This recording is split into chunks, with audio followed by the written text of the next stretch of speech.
যেই দিবসটাকে ঘিরে ভারতের প্রধানমন্ত্রী ফ্যাসিস্ট হিন্দুত্ববাদী নেতা নরেন্দ্র মোদী লেখে যে এটা ভারতবর্ষের বিজয়।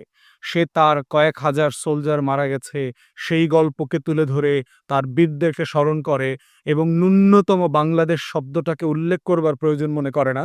সেটা অ্যাটলিস্ট আমার কাছে ব্যক্তিগতভাবে আমার পড়াশোনাতে এটা আমার বিজয়। সারা বছরের মতো মনে করিয়ে দেয়া হয় যে ভারত এই দেশটাকে স্বাধীন করেছে। ভারতের কৃপায়, করুণায়, সাহায্যে, আনুগত্যে আমরা স্বাধীন হয়েছি। অ্যাজ ইফ আমার বাবা, চাচারা, আমার আমার আগের প্রজন্মের মানুষরা কেউ যুদ্ধ করেন নাই। উনারা ঘুমায়েছিলেন আওয়ামী লীগের নেতাদের মতো ওই কলকাতার সোনাগাছিতে বসে যুদ্ধ করতেন, লড়াই করতেন, চাঁদাবাজি করতেন, জুয়া খেলতেন, মদ খাইতেন, আর তাস খেলতেন। তাস খেলতে, খেলতে বাংলাদেশ একদিন স্বাধীন হয়ে গেছে। আর দেশের মানুষের ভিতর হাজারে, হাজারে এই দেশে যুদ্ধ করে নাই, লড়াই করে নাই। এই প্রশ্নটাকে আমাদের জাতি আকারে রিজলভ করতে হবে, অ্যাড্রেস করতে হবে যে আসলে ১৬ই ডিসেম্বরটা কি? ভারত আসলে কি করেছে এই দেশের জন্য, এই রাষ্ট্রের জন্য? প্রথমত বুঝতে হবে যে বাংলাদেশে ৭১ সালে যে জনযুদ্ধটা হয়েছে, যে মুক্তির লড়াইটা হয়েছে, এটা এই মাটির শত, শত বছরের লড়াইয়ের ইতিহাসের একটা বড় গুরুত্বপূর্ণ মাইলফলক। এটাকে কোনোভাবে ছোট করে দেখা যাবে না। যেভাবে ছোট করে দেখা যাবে না গত শতাব্দীর শুরু দিকে ঢাকা বিশ্ববিদ্যালয় প্রতিষ্ঠার আন্দোলন, গত শতাব্দীর শুরুর দিকে ১৯০৬ সালে মুসলিম লীগের প্রতিষ্ঠা, গত শতাব্দীর শুরুর দিকে বঙ্গভঙ্গ হওয়া, গত শতাব্দীর শুরুর দিকে ১৯৪০ সালে লাহোর রেজলিউশন হওয়া, গত শতাব্দীর ৪৭ পূর্ববর্তী যে পাকিস্তান আন্দোলন, তারপরে প্রজাস্বত্ব আইনের মাধ্যমে ১৯৫০-৫১ সালে যে জমিদারি প্রথা বিলুপ করা হয়েছে, এই বিলুপ্ত করবার মধ্য দিয়ে যে সাধারণ মানুষকে তার মালিকানা ফিরিয়ে দেওয়া হয়েছে, এই প্রত্যেকটা মুক্তির লড়াই আমার ইতিহাসের কালক্রম পেরিয়ে আসা লড়াই। ১৭৫৭ সালে আমার যে পলাশির যুদ্ধের পরাজিত হবার যে লড়াই, ১৭৯৩ সালে চিরস্থায়ী বন্দোবস্ত হওয়া, ১৭৫৭ সালে যে আজাদির আন্দোলনটাকে ১০০ বছর পর পর্যন্ত টেনে নিয়ে যাওয়া এবং ১৮৫৭ গিয়ে প্রথম অর্গানাইজড স্বাধীনতার আন্দোলন হলো সারা ভারতবর্ষে।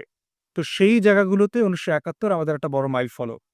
কিন্তু ভারতের এবং ভারতের যে দালাল আওয়ামী জাতীয় পার্টি ১৪ দলীয় শক্তি আছে, তাদের বক্তব্য শুনলে মনে হয় যে এই জনপদের কোনো মানুষ যুদ্ধ করে নাই, তারা লড়াই করে নাই, তারা অস্ত্র নেয় নাই, তারা জীবন দেয় নাই, তারা আহত হয় নাই লাখে, লাখে।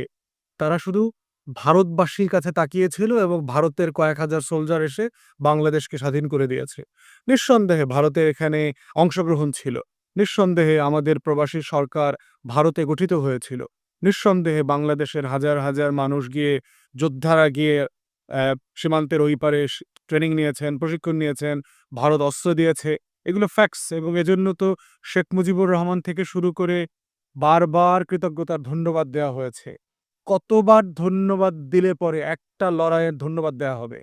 কত টাকা শোধ করলে পরে আমার ঋণ শোধ হবে? কত টাকা সুদ দিলে পরে আমার কৃতজ্ঞতা আদায় হবে? এখানে তো একটা গাড়ি দিতে হবে। আমরা ২০২৪ সালে ভারতের কাছে ঋণী নই। কোনো কৃতজ্ঞতা প্রকাশ করবার সুযোগ নাই।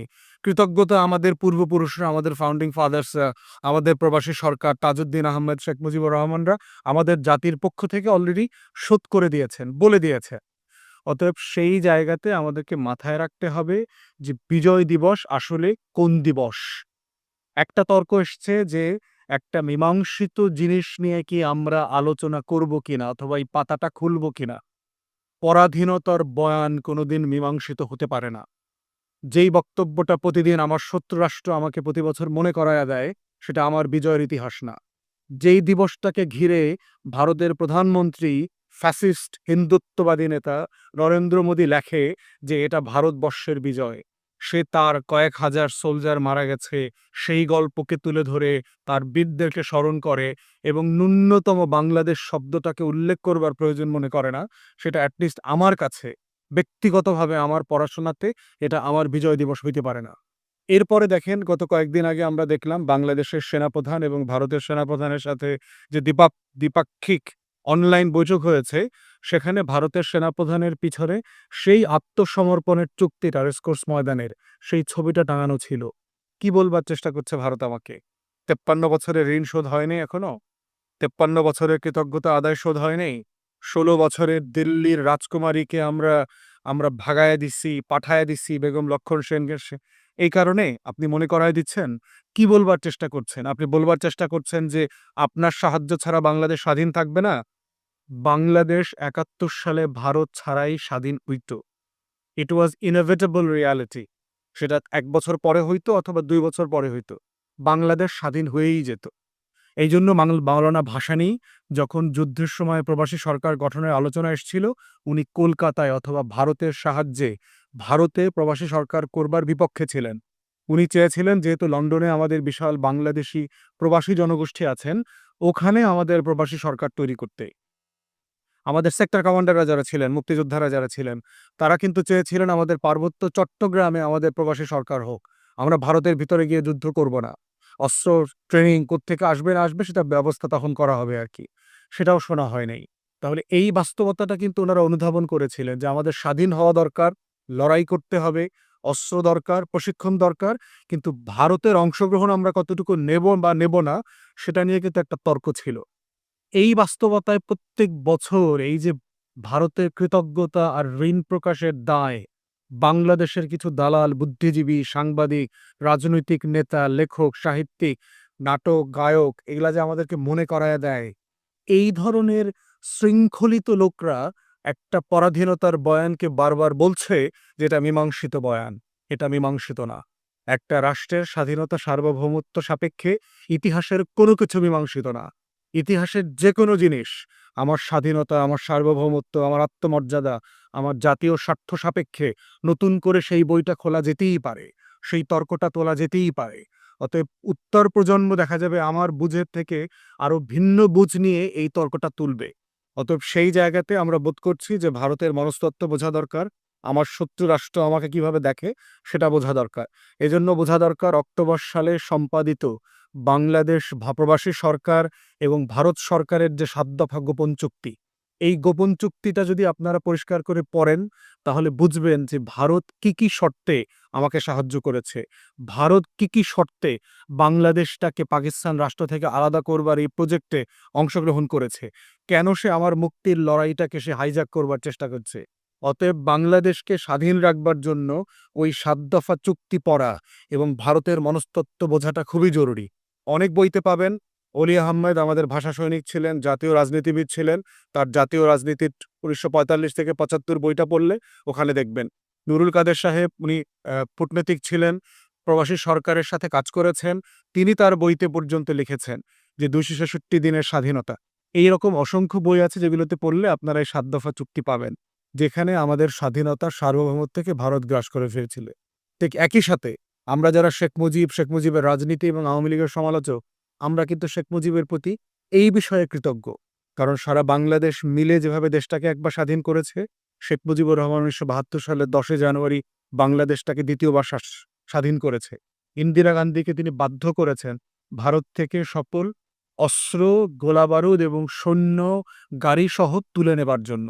ভারতের রিপিটেড রিকোয়েস্টের পরে তিনি এটা রাখেন নাই এবং মার্চ মাসের ৭২ সালের মার্চের ১২ তারিখে বিদায়ী কুচকাওয়াজ দিয়ে ভারতীয় সৈনিকদেরকে বিদায় করা হয়েছে এবং যাবার সময় পুরো মার্চ এপ্রিল জুড়ে হাজার হাজার কোটি টাকার সম্পদ লুটপাট করে তারা নিয়ে গেছেন এই ভারতীয় সৈন্যবাহিনীরা, বন্ধু রাষ্ট্ররা।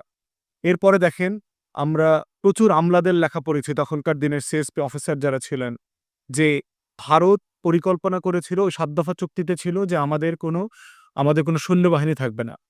আমাদের সীমান্ত রক্ষার জন্য একটা প্যারামিলিশিয়ারি থাকবে যারা ভারতের সাথে সমন্বয় করে কাজ করবে। আমাদের কোনো বিদেশ বিষয়ক আলাদা নীতি থাকবে না, কোনো মুদ্রানীতি থাকবে না। এগুলো ভারতের সাথে সমন্বয় করে করতে হবে। আমার ৭১ সালের ১৯টা জেলার জেলা প্রশাসক ভারত অ্যাপয়েন্ট করে তাজউদ্দিন আহমেদের কাছে তালিকা পর্যন্ত দিয়ে দিয়েছে। কোনো ডিসি আমার বিভিন্ন জেলাতে গিয়ে দায়িত্ব পর্যন্ত নিয়েছেন। সিলেটে নিয়েছেন। মোমেনশাহীতে আমার ডিসির নাম পর্যন্ত মনে আছে, পি.কে. ব্যানার্জি। উনি ইন্ডিয়ান অ্যাডমিন ক্যাডারের লোক, পশ্চিম বাংলার বাঙালি। তিনি মোমেনশাহীর সার্কিট হাউজে উঠেছেন, সৈন্যসহ উঠে গিয়ে দায়িত্ব নিয়েছেন। যদিও সেখানে পরবর্তীতে সেই দায়িত্ব ধরে রাখতে পারেন নাই, কারণ স্থানীয় বাঙালি যারা ছিলেন, বাংলাদেশি প্রশাসক, আমাদের অফিসাররা, আমাদের মুক্তিযোদ্ধারা সেটা প্রতিবাদ করেছেন, প্রতিহত করেছেন। এইটা হচ্ছে ভারতের মনস্তত্ত্ব। সেই জায়গাতে ১৬ই ডিসেম্বরে আমার সারেন্ডার সেরিমনিতে দেখেন আমার ওসমানী কোথায়, এখানে আমার তাজউদ্দিন আহমেদ কোথায়, আমার প্রবাসী সরকার এবং আমার যে সৈন্য সেক্টরস কমান্ডারদের কোনো প্রতিনিধিত্ব নাই। একে খন্দকার সাহেবকে দেখবেন মাথা এক জায়গা থেকে উকি দিয়ে কোনো রকম সেখানে উপস্থিত হয়েছে। ওসমানী থাকলে সমস্যাটা কি হইতো? সারেন্ডার সেরিমনিতে আপনি জয়েন্টলি তার কাছে সারেন্ডার করতে পারতেন, যে এখানে আপনার মানেকশো থাকতো, জ্যাকেবও থাকতো, জেনারেল ওসমানী বসা থাকতো। সমস্যা কি হইতো? তো ইনস্ট্রুমেন্ট অফ সারেন্ডারে বাংলাদেশ কোথায়? তো এই কারণগুলো বিবেচনা করে আমাদেরকে নতুন একটা বিজয়ের দিবস পালন করবার দিন তারিখ ঠিক করতে হবে। এই দিবসটা আমাদের মুক্তির লড়াইতে একটা আত্মসমর্পণ দিবস হিসেবে উদযাপিত হতে পারে, এতে কোনো সমস্যা নাই। আত্মসমর্পণ দিবস। কিন্তু ১৬ ডিসেম্বরের পরে বাংলাদেশ টেম্পোরারিলি কয়েক মাসের জন্য একটা ইন্ডিয়ান কলোনিতে পরিণত হয়েছিল। অতএব সেই স্বাধীনতা কিন্তু এসছে ৭২ সালের মার্চের শেষে, এপ্রিলের শুরুর দিকে। অতএব সেই সময়ে কোনো একটা দিনকে বিজয় দিবস আকারে পালন করা যেতে পারে। এই তর্কটা অনেকের কাছে মনে হতে পারে যে সাডেনলি একটা বোমা পড়েছে, একটা লাভার বিস্ফোরণ হয়েছে। কিন্তু মাথায় রাখতে হবে আমাদের স্বাধীনতা, আমাদের সার্বভৌমত্ব, আমাদের আত্মমর্যাদা, আমাদের জাতীয় স্বার্থের লড়াইটা হচ্ছে প্যারামাউন্ট। এর উপরে কোনো লড়াই নাই। এর উপরে কোনো মীমাংসিত বিষয় থাকতে পারে না। কোনো বয়ান, সেটা যত বছর থেকে আপনাকে বমি আকারে মানে টিয়া পাখির মতো মুখস্থ করানো হইছে, এটা পার্মানেন্ট না। অতএব যাদের মাথায় লাগতেছে তারা বুঝতে হবে আপনাদের এখনো আওয়ামী লীগের ভূত মাথায় চেপে বসে আছে। ভারতের হিন্দুত্ববাদী ভূত